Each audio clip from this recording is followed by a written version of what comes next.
Hey everyone, Robert617 here with a new little tutorial trick tip type video.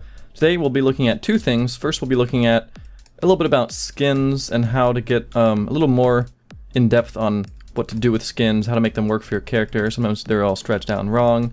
And then secondly we'll be looking a little bit at 3D hair. So let's jump right in and we'll start looking at skins. And the first thing to realize about skins, as I mentioned in the main tutorial, is that there are two types. There is the 1.7 and below, and the 1.8 and beyond. And I would say always try to use the 1.8 ones if you can.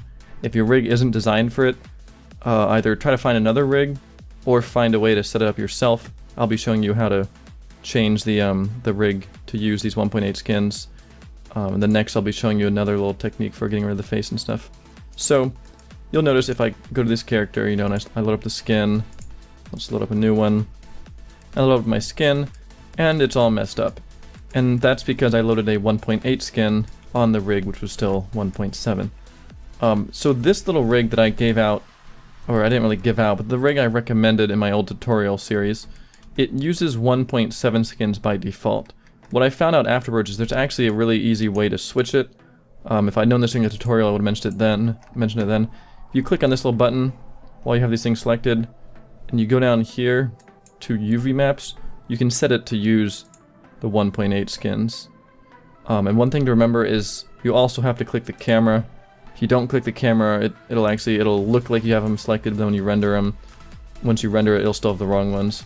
So you have to both click it and then go to rendered. Same thing for the body. Click it and go to rendered.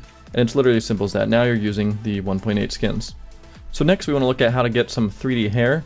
Because we see on the character, I have this kind of 3D hair overlay, and it looks a little better having a little bit of 3D-ness. So one thing I get asked a lot is, you know, how do I get the 3D hair? And the way I do it is I simply use this hair layer that Minecraft has. I don't do anything fancy or special. If you look in Minecraft, you can actually see there actually is a little bit of 3D-ness to my hair by default, and some skins even have more, you know, 3D stuff on their arms and legs than this has. So we can actually just use that overlay and not have to worry about kind of modeling 3D hair or anything. So what I noticed with this thing is that there actually is a 3D hair thing. It's just hidden. So if I go into the bones of this thing, then I go into pose mode, click on the head. We're going to also want to bring up the outliner. So let's just kind of split this area over here. And let's change this to the outliner. So we just want to open up the outliner. And if we expand the bones, here, oh, is it the hat? I thought it was the hat. Maybe it's not the hat. Actually, it's called the, there's actually a way to, if you have that bone selected, hover over here and then press numpad period, it'll jump right down to the selected thing. So here's the head. Looking around for the hidden hat. I thought there was one kind of like hidden on the inside. Oh, I think I see, here it is right there. There it is. What is this thing called? It is called the hat. Oh, right. So there's a hat. It's just hiding in the head. You see this little green square? For some reason in the rymdnisse, it's like he put it there and forgot about it. I'm not sure. All you have to do is go inside the head, find that little rectangular square, just scale it up. Literally, now it's, you know, it's around the head, just kind of arbitrarily, you know, give it some 3D-ness. That's literally all it is to, whoops. Well, okay. So we brought it up. The next thing is now that we brought it up, we have to go to this thing as well and make it use the 1.8 skins and render. And it's still messed up.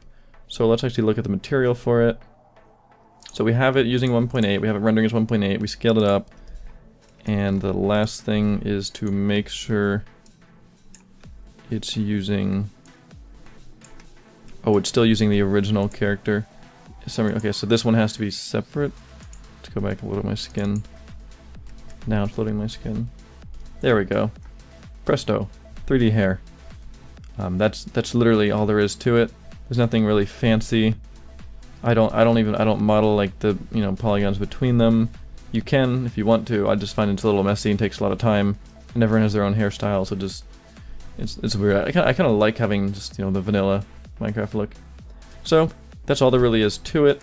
We looked at skins. We looked at, oh, the very last thing I was going to show was, I think in my tutorial I mentioned when you're playing with skins, to use something like paint or something to play around with them. But of course, paint doesn't have transparency.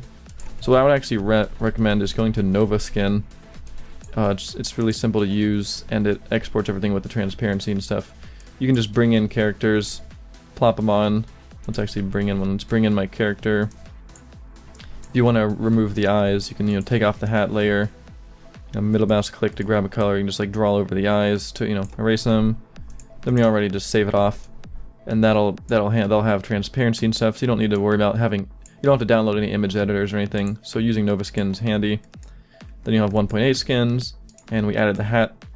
If you have a rig that doesn't even have this box, it's literally as simple as, make a cube, scale it down, put it around his head, parent it to the bone, which I didn't do. Let me actually go into pose mode. Literally, you'll put it around the head, then you'll hold Shift, Control P, you'll parent it to the bone, and now this thing is, parented. You can actually click on it and go to Object, and go to Wired. I can do that kind of fast. Hit to Wired, now you don't see it, and that's how they did it. Then you just set up materials that look like this. Basically, you just have a it's kind of messy. You're just mixing between a transparent and a diffuse, using your skin and the alpha controls whether it's transparent or not. So I know I went a little bit fast here, but there really wasn't much to cover. Someone asked me about the hair again today, and I was like, come on guys, it's really just using this overlay that's already here. For some reason the rymdnisse had to have it scaled up. All the other rigs, same thing. Just make a cube, scaled up, and you will have your 3D hair. The same works for the arms. I think actually the rymdnisse had it working for the arms. I think if you, not that one, this one, yeah. If you slide this up, this is the 3D layer for the arms. It's like they did that one, but then forgot to do a slider for the hat, but they remembered to do it for the jacket.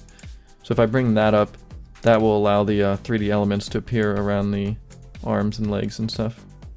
So just a random weird little quick tip thing, and a little bit about skins. Hopefully now you won't have any more trouble with skins and hair, and you can go on and have fun. So see you next episode.